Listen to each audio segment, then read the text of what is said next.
Hello hi नमस्कार, कैसे हैं आप सभी लोग। आपके साथ मैं हूं दिव्या चतुर्वेदी और आप देख रहे हैं अमर उजाला दी बोनस की खास पेशकश शक्ति की समृद्धि। हर एक हफ्ते हम लोग आपके लिए नए एपिसोड लाते हैं। आज का एपिसोड भी बेहद खास है।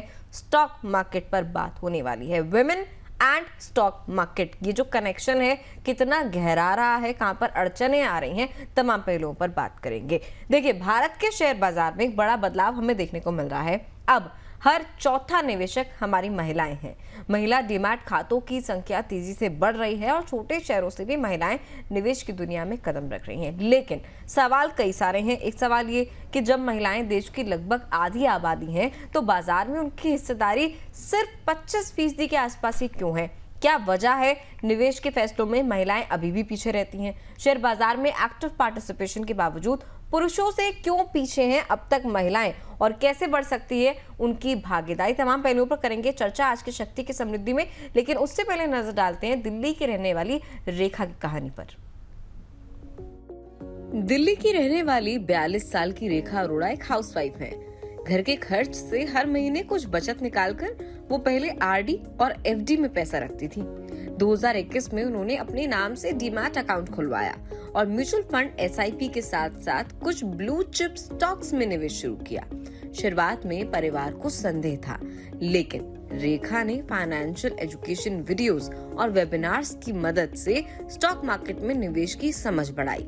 आज उनका निवेश पोर्टफोलियो 10 लाख रुपए के करीब पहुंच चुका है।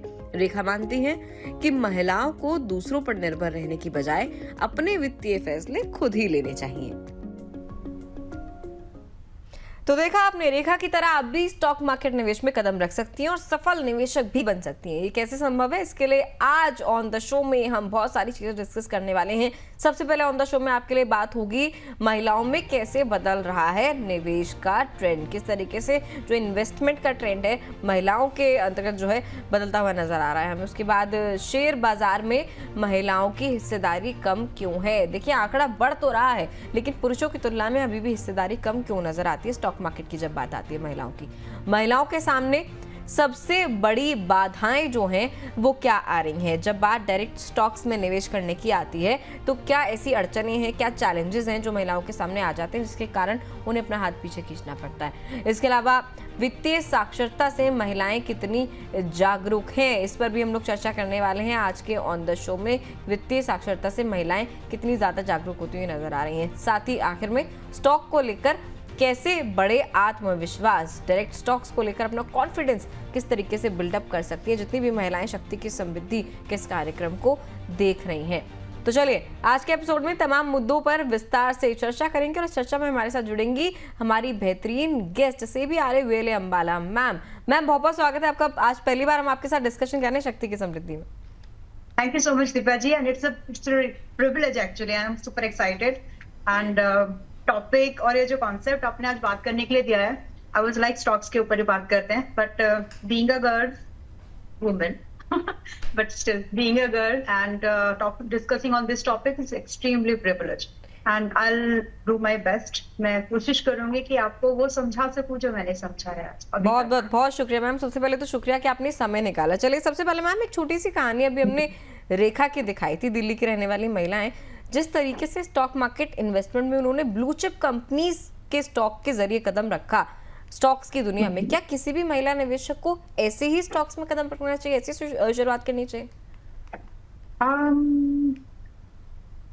Two answers. It depends what's your risk appetite.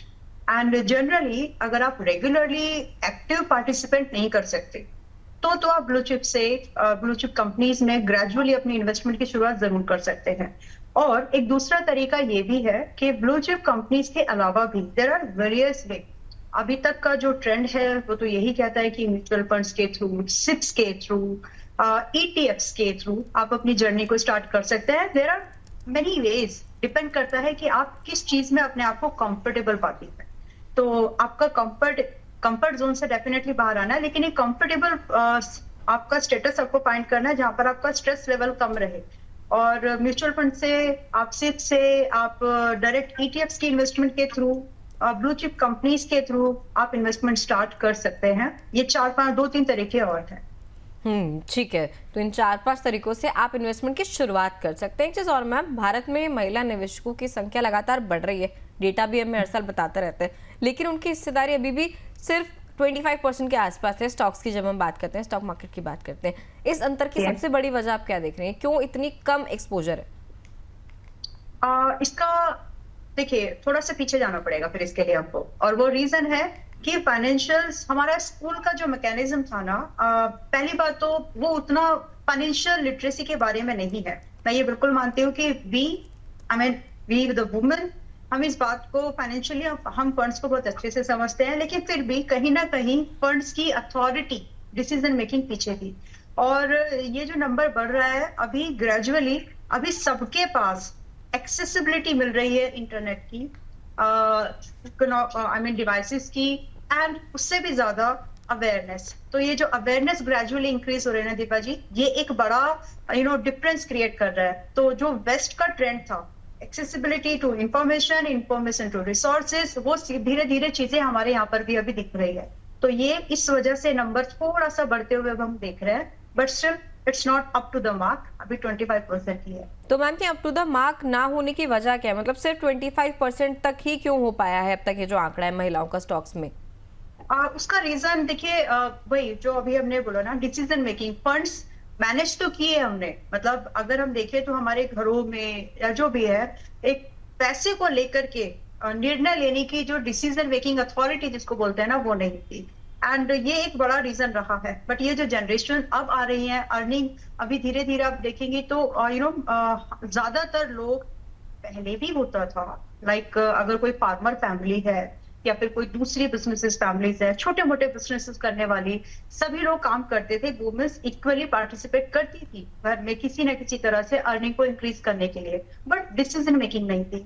आज के समय में डिसीजन मेकिंग बढ़ रही है, और इसकी वजह से हम ये जो डिफरेंस है ये देख पा रहे हैं। और अभी तक ये 25% इसी रीजन से रहा है कि आपके पैसे के ऊपर आपके उस डिसीजन लेने की जो क्षमता थी, मैं क्षमता वर्ड यूज नहीं करना चाहती, बट यस, वो एक बड़ा रीजन बनता है कि अभी धीरे धीरे अवेयरनेस बढ़ रही है। लेकिन पहले, अभी अगर आप 15 साल पहले की बात करेंगे ना, तो उतना एक्सेस नहीं होता था। पहले अगर आपको स्टॉक मार्केट की बात ही करनी है तो there was a lot of आपको कोई कोर्सेज ज्वाइन करने होंगे वगैरह वगैरह। बट जब से इंटरनेट की एक्सेसिबिलिटी सबके पास आ गई है, ये ट्रेंड बढ़ते हुए दिख रहा है। तो ये थोड़ा सा लेट आया भारत में, लेकिन लेट आए दुरुस्त आए, यही कह सकते हो। देर से आए दुरुस्त आए। मैम वैसे आप बिहेवियर किस तरीके से देखती हैं स्टॉक मार्केट में? महिलाओं का इन्वेस्टमेंट बिहेवियर जो है पुरुषों से कैसे अलग है? मतलब क्या महिलाएं ज्यादा डिसिप्लिन नजर आती हैं, लॉन्ग टर्म में बनी रहती हैं? ये बहुत इंपॉर्टेंट पॉइंट है, और प्लीज सभी लोग देख रहे होंगे, please don't mind, funds management के मामले में, डिसीजन मेकिंग के मामले में, स्टॉक मार्केट में सबसे इंपॉर्टेंट चीज क्या है? आप रिस्क मैनेज कर सके, आप सोच समझ के डिसीजन ले, और फिर उस पर पेशेंस के साथ वेट करें। ये 3 क्वालिटीज चाहिए होती है।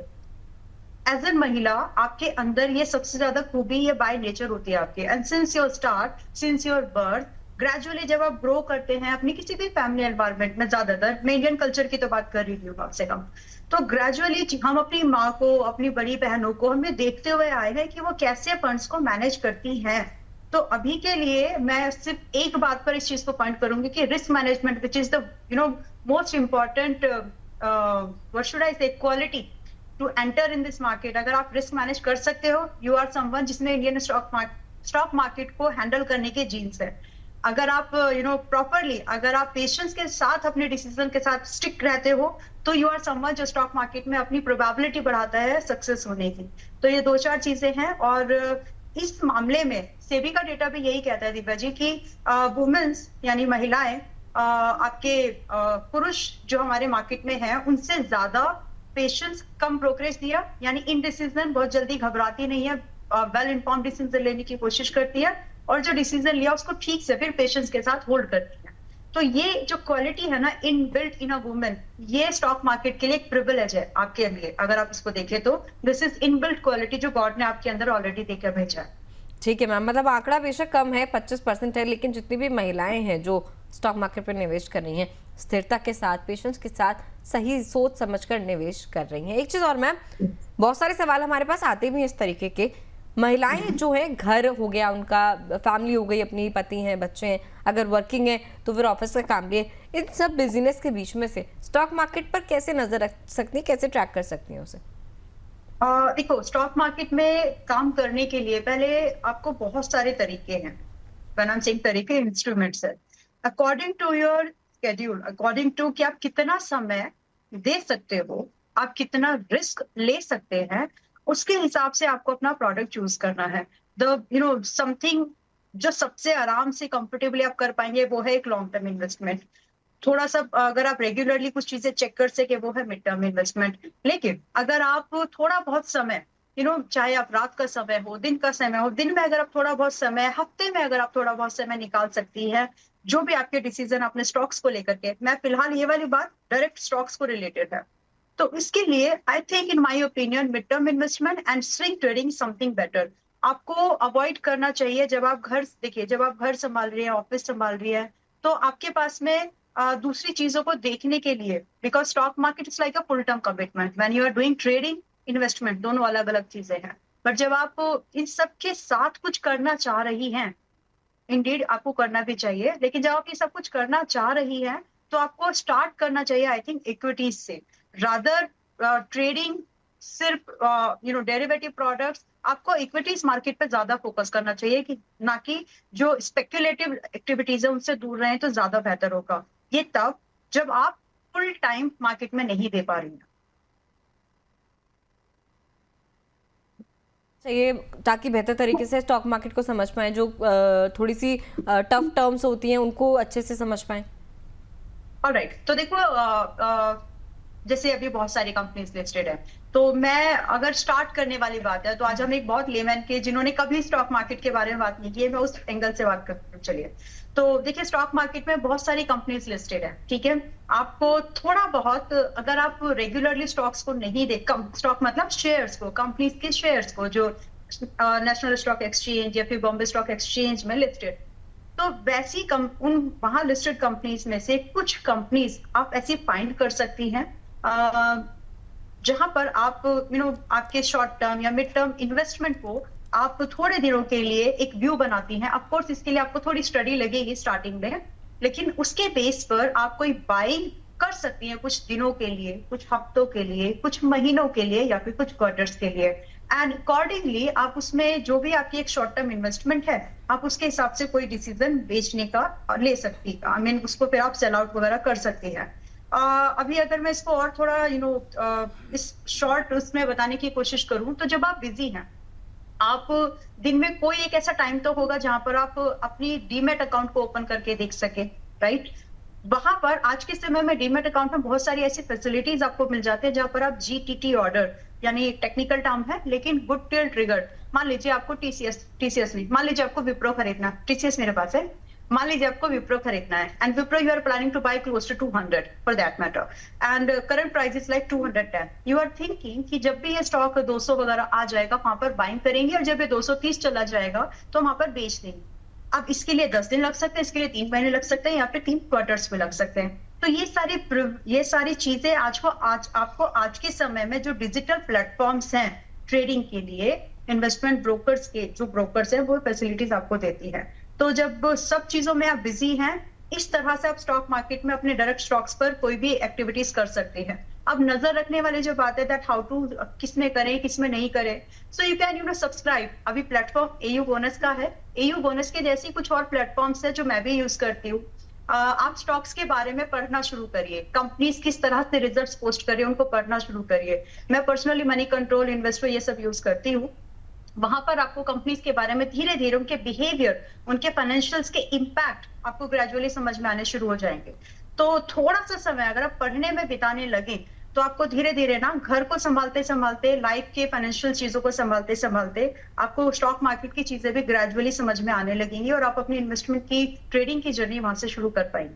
ठीक है मैम, तो ये सलाह मैम की तरफ से जितनी भी महिलाएं हमें देख रही हैं, किस तरीके से शुरुआती दौर में आप स्टॉक मार्केट को समझ सकते हैं। एक चीज़ और मैम, अगर अमाउंट की बात करें, क्या कुछ ऐसा भी है स्टॉक मार्केट में पैर रखने के लिए, कदम रखने के लिए, इन्वेस्टमेंट शुरू करने के लिए बहुत बड़ा अमाउंट हमारे पास होना जरूरी है, या फिर छोटे अमाउंट से भी वेल्थ क्रिएशन हो सकता है? Divya ji, it is about आप कितने लंबे समय के लिए इन्वेस्टमेंट करते हैं, राइट? तो छोटे, बिल्कुल आपके पास अगर 500 रुपए भी एक महीने के लिए हैं, एक महीने में अगर आ रहे हैं, मार्केट में बहुत ऑप्शंस है कि आप रेगुलर सिप भी कर सकते हैं। और जब जब आपके पास है, जैसे आरडी होता है ना, fix deposit and recurring deposits, वैसे स्टॉक मार्केट में भी कुछ इस तरह के फंड्स है।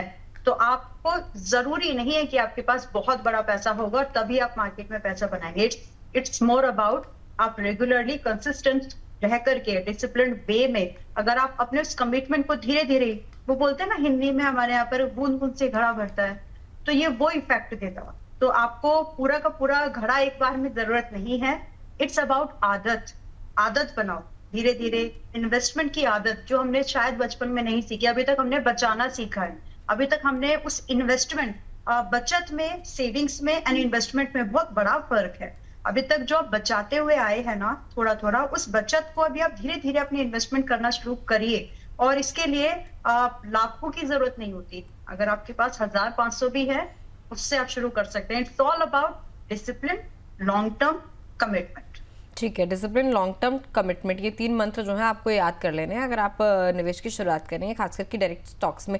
एक चीज़ और मैम, कोई भी महिला अगर पहली बार किसी स्टॉक में निवेश करना चाहती है तो स्टॉक को चुनते समय किन किन बातों पर ध्यान देना चाहिए, अगर 3 या 5 पॉइंटर्स में हम जानना चाहें तो? ओके, देखो अगर आप पहली बार आए हो एकदम, तो आपको रिस्की काउंटर्स पे तो बिल्कुल नहीं जाना चाहिए। फॉर एग्जांपल मार्केट में मैं कोई एक प्रोडक्ट, अगर मैं कुछ भी प्रोडक्ट, आप इसकी बात करें, आप ऑयल एक प्रोडक्ट ले लीजिए। मैं जस्ट, अब इंडिया में ऑयल बनाने वाली, ऑयल मार्केटिंग वाली मैन्युफैक्चरिंग कंपनीज बहुत सारी, आईटीसी हो गया, डाबर हो गया, एंड कुछ कंपनीज छोटी मोटी कंपनीज भी होंगी जो लिस्टेड हो सकती है यहाँ पर। तो जब आप पहली बार किसी कंपनी में पैसा लगा रहे हैं, सबसे पहली चीज that you really need to think कि क्या ये कंपनी आगे सर्वाइव करेगी। अब इसके लिए जनरली सेफ अप्रोच ये होती है दिव्या जी, कि आप ज्यादातर ऐसी कंपनीज में पैसा लगाएं जिनका मार्केट कैपिटल कम से कम 1 लाख करोड़ से ज्यादा हो, एंड जो नंबर ऑफ शेयर्स है मार्केट में, 30% से ज्यादा मार्केट में शेयर्स उनके फ्लोटेड। तो ये एक सेफ कैप लग जाता है कि आपकी कंपनी थोड़ी बड़ी भी है एंड मार्केट में उसमें नंबर ऑफ शेयर्स भी अच्छे खासे हैं, तो आपके साथ आपको टाइमली एग्जिट और एंट्रीज मिल जाते हैं। तो नंबर 1 थिंग इज दिस। दूसरा, अगर किसी कंपनी का ट्रैक रिकॉर्ड कम से कम 10 साल पुराना हो तो एक स्टेबल ग्रोथ की आप एक्सपेक्टेशन रख सकते हैं। अभी कोई कंपनी नई नई आई है और अभी पता नहीं है कि वो कैसा परफॉर्म करेगी, हो सकता है बिजनेस बहुत अच्छा हो, but what about management? When I am saying business, मैं मॉडल की बात कर रही हूँ, जिस मॉडल पे वो कंपनी काम करती है। तो हो सकता है कि उन्होंने नई नई शुरुआत उस इंडस्ट्री में की हो, लेकिन what about the management? Management capabilities also matters a lot, right? तो मैनेजमेंट कैसा है? It is always better to have to invest in the company जो कि कम से कम 10 साल का ट्रैक रिकॉर्ड अपने साथ मेंटेन कर रही है एंड एक अच्छे पेस पर, कम से कम 3 साल में, मैं ईयर ऑन ईयर बेसिस पर अप्स एंड डाउन आते हैं, बट कम से कम 3 साल में वो अपने आप को 50% से ग्रो कर रही है प्रॉफिट में इन टोटल। तो ये कुछ अच्छे पैरामीटर्स हैं। एंड देन जब आप पहली बार किसी कंपनी में पैसा लगा रहे हैं, तो ये सारी चीजें आपको स्टेबल स्टैंडर्ड लेवल के जो बिजनेस होती हैं, कंपनीज होती हैं, वहां मिलेंगे। तो आपको हमेशा एक, वही है, ब्लू चिप कैटेगरी आ जाती है फिर यहाँ पे। तो सनराइजिंग इंडस्ट्री में पैसा लगाने से पहले आपको थोड़ा सोचना है। जो बड़े ब्रांड के साथ अगर कोई कंपनी के साथ वेंचर्स हुए हों, वहां आप जरूर पैसा लगा सकते हैं। अदरवाइज सनराइजिंग इंडस्ट्री में पैसा लगाने से पहले कंपनी भी नहीं है, इंडस्ट्री भी नहीं है और आप भी नए हैं, तो वहां पर ना थोड़ा सा एक्सीडेंट हो सकता है। तो इसीलिए जब शुरुआत कर रहे हैं तब स्टेबल ग्रोथ वाली कंपनीज के साथ करो, स्टेबल स्ट्रक्चर्ड बिजनेस मॉडल के साथ काम करो। ज्यादातर आप प्रेफर कर सकते हैं कि जो कोर सेक्टर हैं इंडिया में, किसी भी इकोनॉमी में के जो कोर सेक्टर होते हैं, वहां से शुरुआत करना ऑलवेज सेफर स्टार्ट। किस तरीके के कोर सेक्टर मैम, अगर आप 1-2 एग्जांपल दे पाए तो उसके? देखिए, आप हमेशा से जो इंफ्रास्ट्रक्चर, जैसे आप एनर्जी पर इन्वेस्टमेंट स्टार्ट कर सकते हैं, आप कंस्ट्रक्शन एनर्जी के साथ आप इंफ्रास्ट्रक्चर बेस्ड कंपनीज के साथ स्टार्ट कर सकते हैं। अब इसमें मैं 2 ही सेक्टर का नाम लिया है, तो अभी एक सर्विस इंडस्ट्री में आप स्टार्ट कर सकते हैं, लेकिन इन 3 में से अगर आपको कुछ इंक्लूड करना है, तो जब आप एनर्जी की बात कर रहे हैं तो आप एनर्जी वाली कंपनीज में आप इन्वेस्टमेंट स्टार्ट करते हैं, बिकॉज ये रिक्वायरमेंट पास्ट में भी रही है, आगे भी रहेगी और अच्छे पेस पर भी बढ़ेगी। Then when we are talking about infrastructure, तो जो कंपनीज स्टील में, सीमेंट में, काम करती हैं, पुराना ट्रैक है उनका, उन कंपनीज में आप आराम से अपने इन्वेस्टमेंट को प्लान कर सकते हैं। देन जब आप थोड़े से कंज्यूमर बेस्ड मार्केट की तरफ अगर चले जाए कोर के साथ साथ, तो जो कंपनीज कंज्यूमर मार्केट में हैंडल काम करती है, आप वहां पर अपने इन्वेस्टमेंट को स्टेबल ग्रोथ के लिए प्लान कर सकते हैं।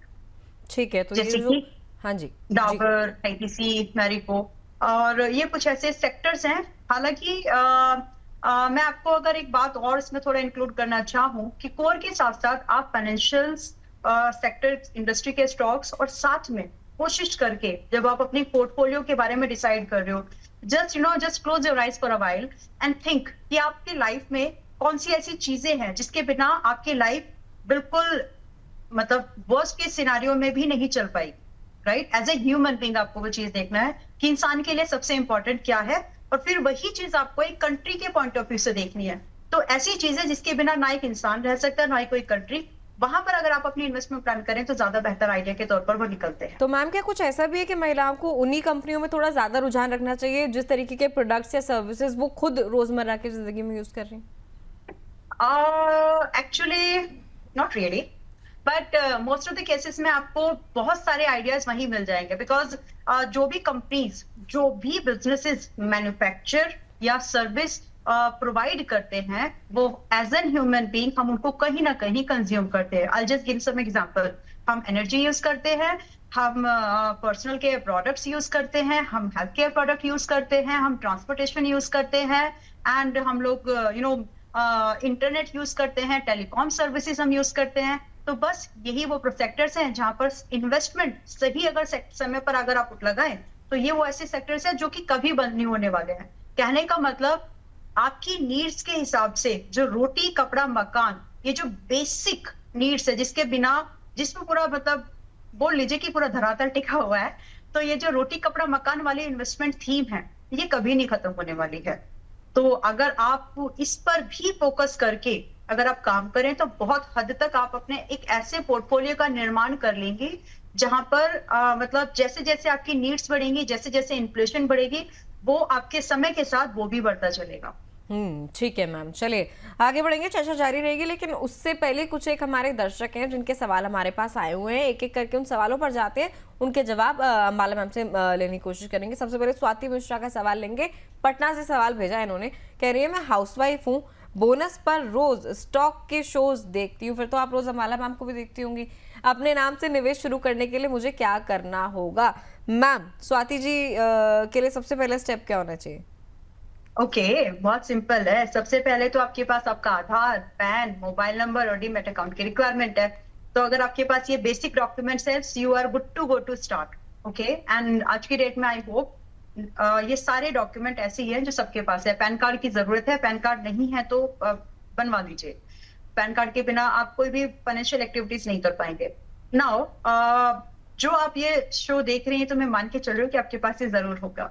निवेश करने के लिए सबसे पहले चाहिए इच्छा, वो आपके अंदर है।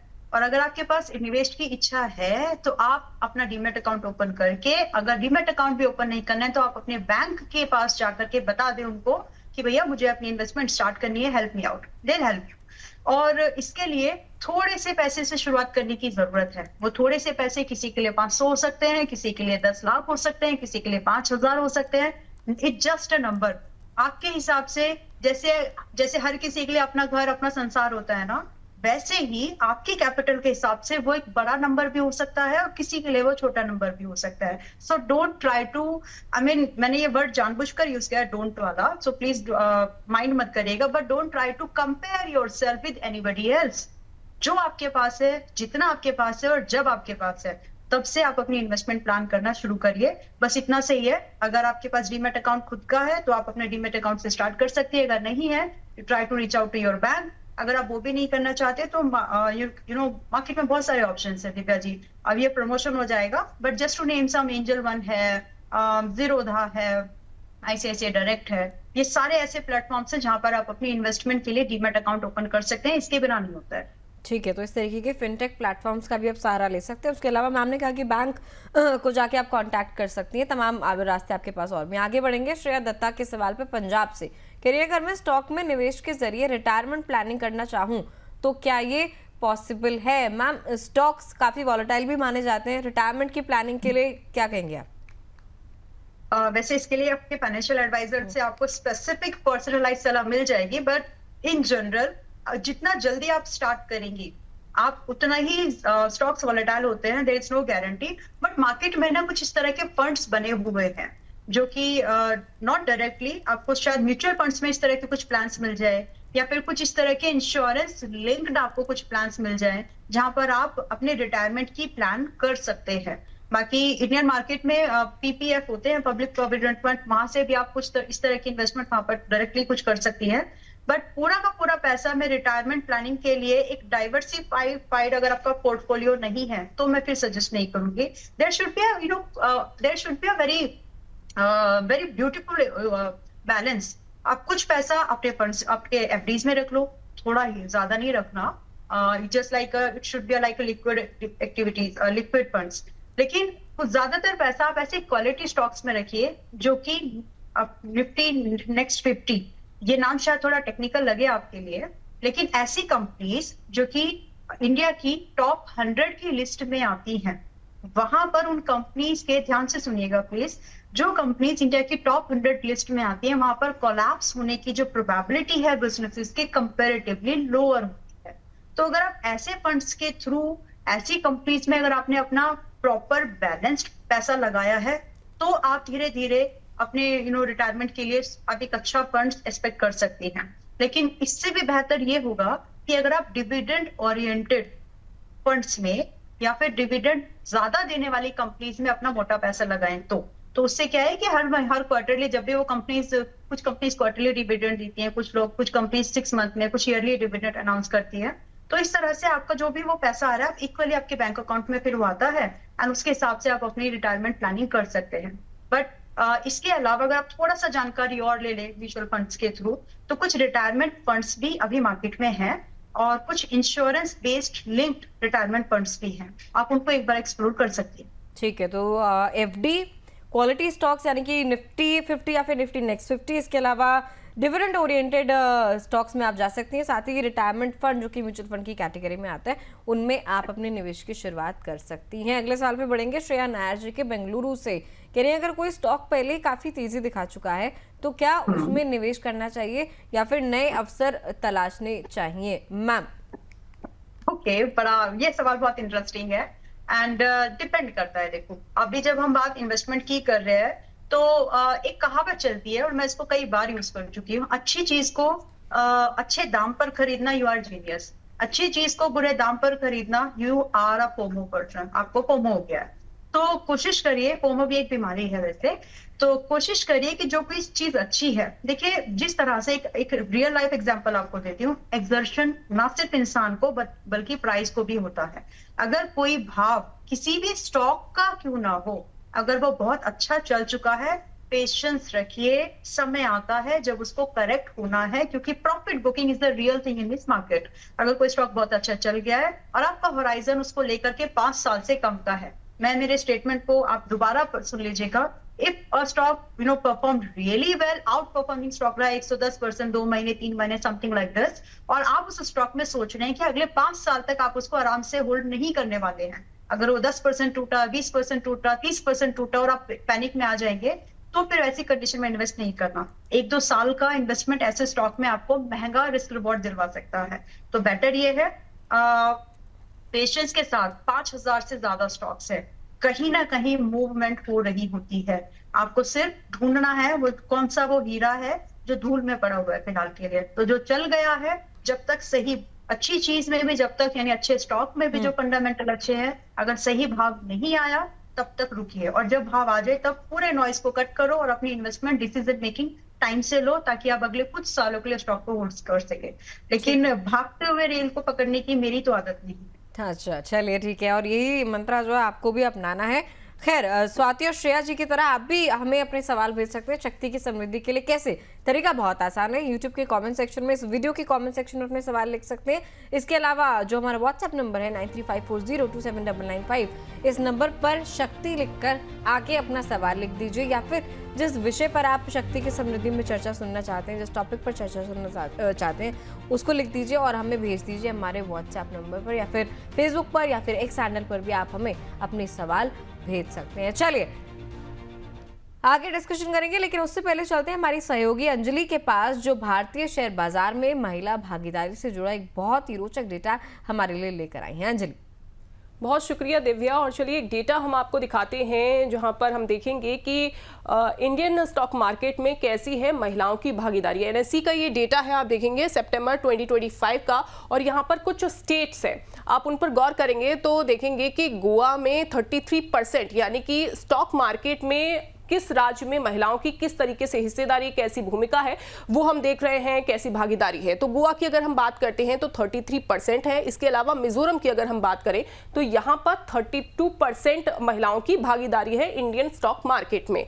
चंडीगढ़ की बात करें, यहाँ पर 32% है, और सिक्किम में 30% है। इसके अलावा महाराष्ट्र की बात करें तो यहाँ पर 29% है। देखिए ये जो 4 स्टेट हैं, इसमें आप देखेंगे कि 30 और 30% से ज्यादा है। बाकी अगर महाराष्ट्र में 29%, और इसके अलावा अगर हम बात करें अरुणाचल प्रदेश में देखेंगे तो 28.2% है। वहीं गुजरात में 28%, लेकिन अगर उत्तर प्रदेश की बात करें तो यहाँ पर काफी कम भागीदारी महिलाओं की देखी गई है।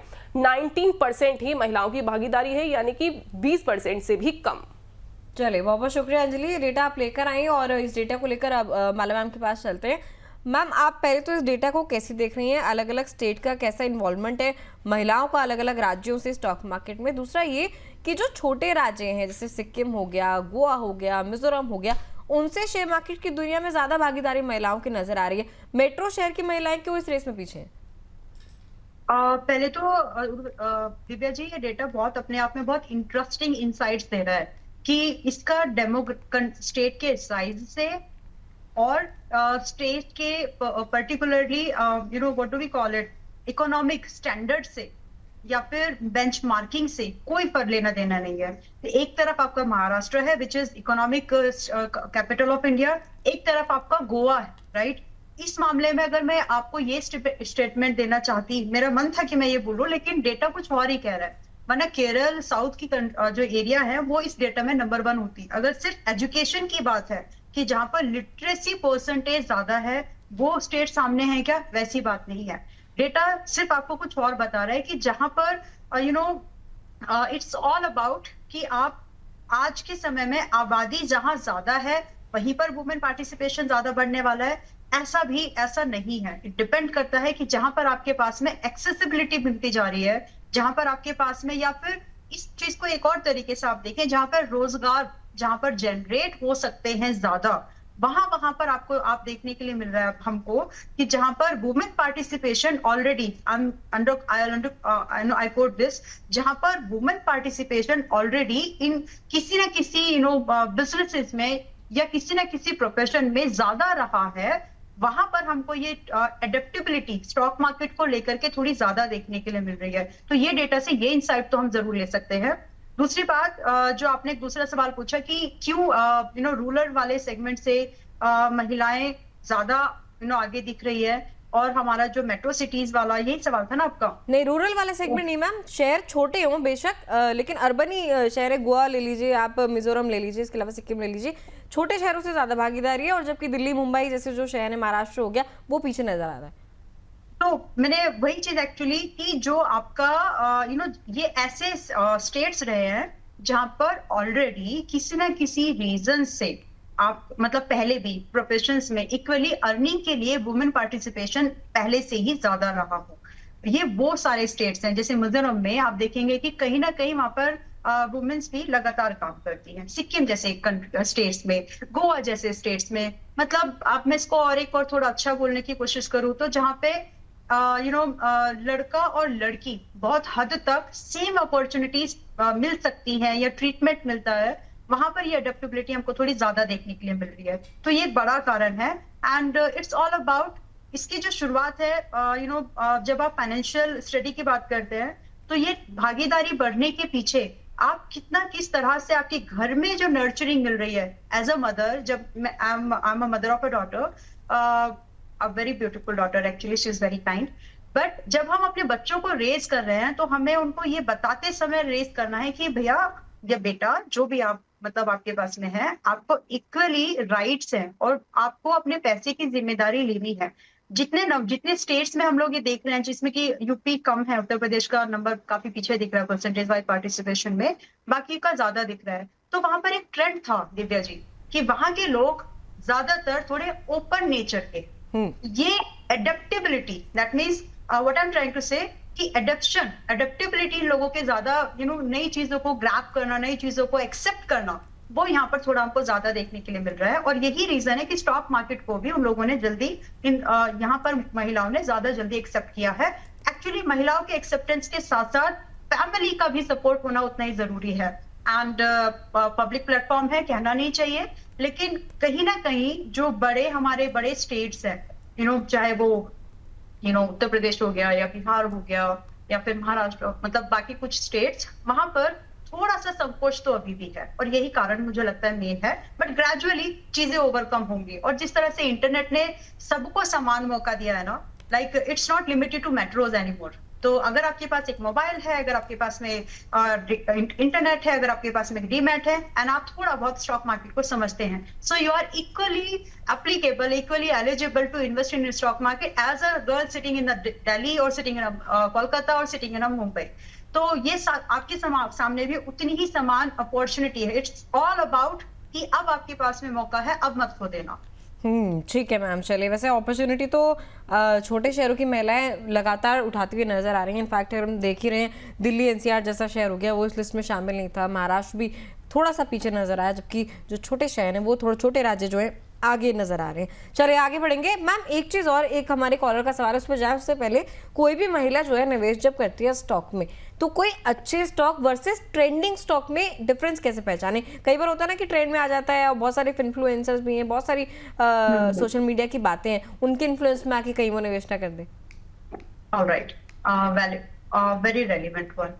तो अच्छे स्टॉक में एक खूबी ये होती है, अच्छे के साथ ना, अच्छे का मतलब सिर्फ प्रॉफिटेबिलिटी नहीं होता है। When you are investing in a business, जब आप स्टॉक की बात करें, to me it's a business. मैं किसी धंधे में पैसा लगाने की बात करूं कि ऐसा धंधा, ऐसा बिजनेस जो कि चले। आपने पैसा लगाया, पता चला कंपनी रातों रात 1 महीने बाद, 1 साल बाद कोलैप्स हो गई।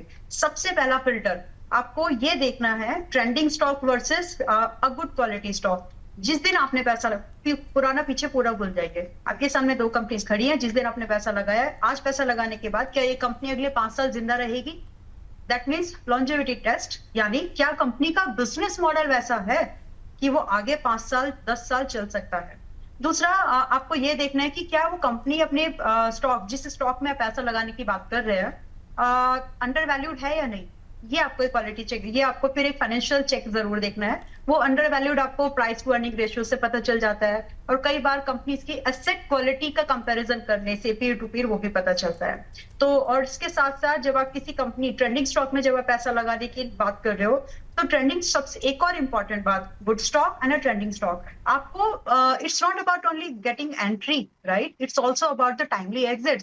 लिक्विडिटी इनफ होनी चाहिए आपके स्टॉक में। जिस कंपनी में आप पैसा लगा रहे हैं, मैंने स्टार्टिंग में एक बात बोली थी कि कम से कम 30% शेयर जो है मार्केट में फ्लोटेड रहने चाहिए, ताकि, और अच्छा खासा market size like 1 lakh plus का रहा तो अच्छा रहता है। 1 लाख करोड़ से ज्यादा करा तो इससे आपको टाइमली एग्जिट मिलता है, टाइमली एंट्री मिलती है। और आपके साथ प्राइस में कई सारे केसेस अभी जैसे आए थे पास्ट में, सेबी ने जो कुछ हाईलाइट किए थे, तो इस तरह के केसेस से बचने के लिए आप ये 2-3 फिल्टर भी अगर आप लगाते हैं तो बढ़िया रहता है। बाकी ट्रेंडिंग स्टॉक में थोड़ा सा बचिए। जब अगर स्टॉक कोई चल चुका है और आपको लग रहा है कि बस हवा है, हाइप है, तब वहां पर अपने आप को, और जब आप बहुत ही कंजर्वेटिव इन्वेस्टमेंट अप्रोच लेकर के मार्केट में आए हैं, तब तो बचना चाहिए। ठीक, किसी भी तरीके की हाइप देखकर, खास करके सोशल मीडिया से इन्फ्लुएंस होकर आपको कोई भी निर्णय नहीं लेना है। आगे बढ़ेंगे, कुछ कॉलर्स के सवाल और हैं। पूजा मिश्रा का सवाल फटाफट से बनारस से लेते हैं।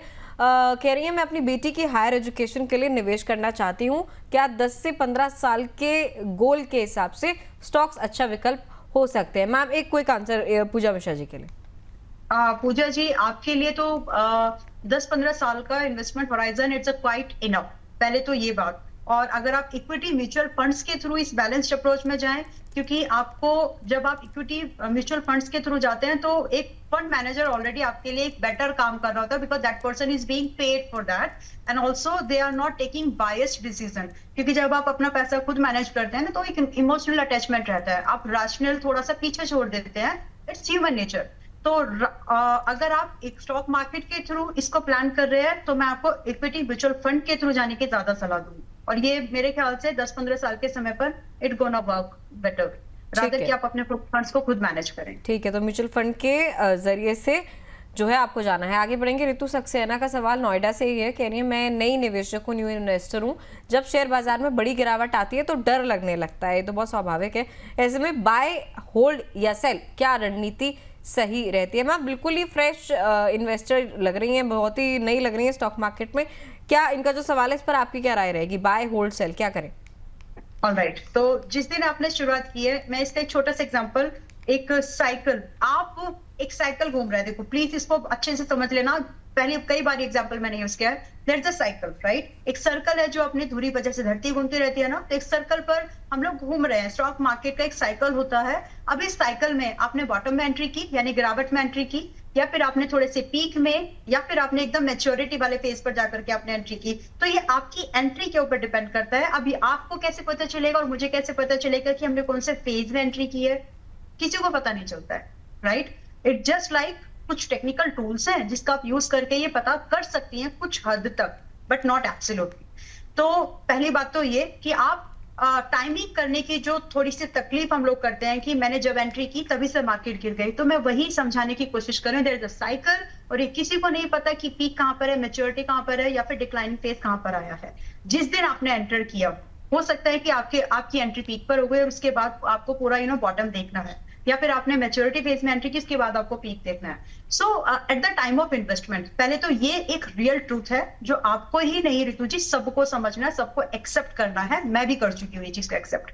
अब हम इस चीज को ओवरकम कैसे करें कि हमने जो इन्वेस्टमेंट की, मेरे लेते ही कोई भी इन्वेस्टमेंट मेरी नीचे गिरने लगी 10-15-20%। सो इट्स ऑलवेज, पहला चीज तो ये तब ज्यादा होता है जब आपका पोर्टफोलियो वेल डाइवर्सिफाइड ना हो। दूसरी कंडीशन में ये होता है जब आपका डाइवर्सिफिकेशन तो इनफ होता है, लेकिन आपका वेटेज ऑफ एलोकेशन जो है वो बराबर ना हो। किसी में आपको अच्छा लगा, आपने ज्यादा लगा दिया, किसी में आपने कम अच्छा लगा, आपने उसमें कम लगा दिया। ऐसे नहीं, always have a probability in your mind कि मार्केट में देखो तीन ही चीजें, entry, stop loss and your allocation. जिस तरह से आप करते हैं, इन तीनों के अलावा there is nothing in your control. तो आपको इन तीनों पर ही काम करना है। और जो आपका सवाल है कि मुझे डर लगता है, सबको लगता है, मुझे भी लगता है, दिव्या जी अगर मार्केट में इन्वेस्टमेंट करती होंगे उनको भी लगता है। सो इट्स वेरी कॉमन, आप कुछ अलग अनुभव नहीं कर रहे हैं। इसको, डर को आप खत्म नहीं कर सकते कभी भी, but you can well manage it. और इसको मैनेज करने के लिए जब आप अपने पोर्टफोलियो में पैसा लगाते हैं, बेटर आइडिया पता है क्या है? लिख लो कि आपने क्यों लगाया था उसमें वो पैसा, इन्वेस्टमेंट क्यों की थी किसी स्टॉक में या म्यूचुअल फंड में। अगर उस चीज पर जो आपकी एनालिसिस थी eight the time of investment, buying that, अगर वो फेल हो रही है तो उसमें से एग्जिट करने का प्लान करते। लेकिन जब तक वो बरकरार है, आपने जो स्टडी किया था उसके हिसाब से वो अभी भी उस चीज को, सेंटीमेंट को, उस क्वालिटी को, जिस क्वालिटी को आपने ऑब्जर्व किया था उसको अभी भी सस्टेनेबल तरीके से होल्ड कर रहा है। कोई टाइम रीजन की वजह से प्राइस करेक्शन आया है, किसी पर्टिकुलर न्यूज की वजह से कोई करेक्शन आया, उसके इंपैक्ट को एनालिसिस करिए, और अगर खराब हुआ तो एग्जिट करो, अदरवाइज नॉइज कट करिए। और जितने समय के लिए आपने अपनी इन्वेस्टमेंट प्लान की थी, उतने समय के लिए आप अपनी इन्वेस्टमेंट विद प्रॉपर एंट्री, जो भी आपने डिसाइड किया है, विद पॉसिबल टारगेट जो आपने एंट्री के टाइम पर डिसाइड किए थे, ये बहुत इंपॉर्टेंट है। क्योंकि एक बार पैसा लग जाता है तो हमारे स्टॉप लॉस बदलते जाते हैं फिर। तो ये जरूर देखें कि एक बार जिस समय पैसा लगाया है उस समय की एक एनालिसिस जरूर रखेंगे तो आप हमेशा खुश रहेंगे। क्योंकि उसके बाद आपको जो डर लगता है ना, इसका जवाब मिल जाएगा। मान लीजिए जैसे सुजलॉन है, मैं एक एग्जाम्पल दे दूं। सुजलॉन है, XYZ प्राइस पर हमने इसको रेकमेंड किया। Most recent there was a news that company has got like 29 crore of calculation जो कंपनी ने अपनी बैलेंस शीट में किया, उसकी वजह से पेनल्टी लग गया for that kind of reason, right? Now, this could be a bad thing about the company. But what about the company's future? अभी भी तो उसकी डिमांड एनर्जी क्राइसिस है, अभी भी तो उसकी डिमांड आगे बढ़ने वाली है. तो आपको, मुझे पता है, मैंने ये देख के कंपनी में पैसा इन्वेस्टमेंट रेकमेंड किए कि सुजलॉन का जो बिजनेस मॉडल है फ्यूचरिस्टिक है और आज के डेट में दुखती रग है और इसके लिए एनर्जी के लिए एक सब्स्टिट्यूट की तरह काम करेगी एनर्जी जनरेशन में. तो क्या ये छोटी मोटी सी न्यूज, छोटी नहीं है वैसे वो, लेकिन क्या इस तरह की न्यूज कंपनी के पूरे बिजनेस मॉडल पर असर डाल सकती है? नहीं. तो यही चीजों के जवाब आपको ढूंढने हैं और इनके जवाब जब आपको सेटिस्फैक्ट्री मिले तब डरना नहीं है. और जब थोड़ा भी डाउट लगे ना, हाँ भैया इससे गड़बड़ हो सकती है, उससे में निकल जाओ. नो नीड, एक सेकंड थॉट का तो रिक्वायर्ड है ही नहीं. वहां पर निकल जाइए and look for something else. ठीक है, चलिए ये राय निकल कर आती हुई रितु जी के सवाल पर. चलिए, thank you so much Ambala ma'am, आज के शो में आपने टाइम निकाला हमारे लिए और पहली बार आपसे बातचीत करके हमें भी बहुत अच्छा लगा. इनफैक्ट हमारे जो व्यूअर्स हैं उनको भी उम्मीद है ये एपिसोड बहुत ज़्यादा पसंद आएगा, काफ़ी इंसाइटफुल रहेगा उनके लिए, खास करके तब जब वो स्टॉक में एंट्री करने का सोच रही हैं. Thank you so much Ambala ma'am आज शो ज्वाइन करने के लिए. Most welcome, Diva ji. It was a nice experience to me also. Specifically, जिन लोगों ने इन्वेस्टमेंट के बारे में सोचा है, हो सके, मुझे पता है ज्यादा लड़कियां नहीं देखेंगी, तो जो लड़के लोग देख रहे हो आप लोग, share this video and not about this video. आपके घर में जो महिलाएं हैं, एनकरेज देम, बिकॉज बुरा मत मानना, लेकिन आपसे अच्छा फंड मैनेज कर सकती हैं वो. It's true. और यही रीजन है कि आज के डेट में फंड मैनेजमेंट के तौर पर लड़कियां ज्यादा बेहतर तरीके से काम कर रही है, बिकॉज इन बिल्ट है उनके अंदर वो खूबियां. थोड़ा सा एनकरेजमेंट दो, थोड़ा सा फ्रीडम दो एंड लेट्स सी वो क्या कर सकती है. Thank you so much and wish you a very good luck जितने भी लोगों ने इसमें. Thank you so much ma'am, thank you. चलिए, तो स्टॉक मार्केट में महिलाओं की बढ़ती निवेश भागीदारी सिर्फ आंकड़ों की कहानी नहीं है, बल्कि आर्थिक सशक्तिकरण की नई तस्वीर है. हालांकि सफर अभी लंबा है, लेकिन जागरूकता, शिक्षा और फाइनेंशियल फ्रीडम के जरिए महिलाएं निवेश की दुनिया में नई पहचान बना रही हैं. हमारी भी कोशिश रहती है शक्ति की समृद्धि के हर एक एपिसोड के थ्रू आपकी मदद करें किस तरीके से आप निवेश की दुनिया में और आगे बढ़ें और बेहतर तरीके से बढ़ें. आज का शो कैसा लगा आपको कमेंट करके जरूर बताइएगा. शक्ति की समृद्धि को इस तरीके से प्यार देने के लिए धन्यवाद. आपसे होगी मुलाकात अगले एपिसोड में. तब तक के लिए नमस्कार.